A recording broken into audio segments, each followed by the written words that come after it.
I've been called a lot of things: manipulator, traitor, influencer. But tonight, I was nearly called dead.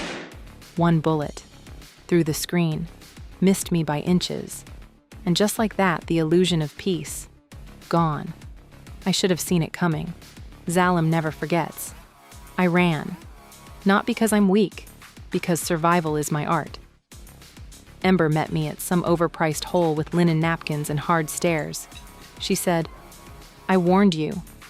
I wanted to slap that calm off her face. Instead, I nodded like a good soldier.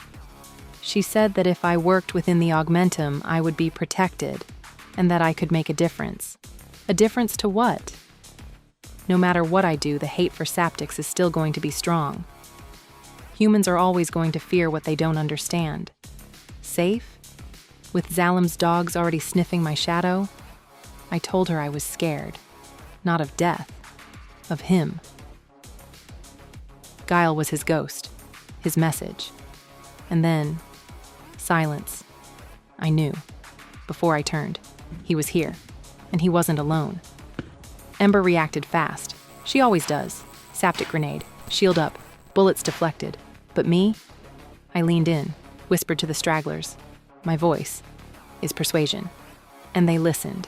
Guile ran. Coward. His partner didn't. I jumped the table, landed the punch, felt his jaw give way. I looked up. Ember smiled. "Good agent," she said. "Maybe I am.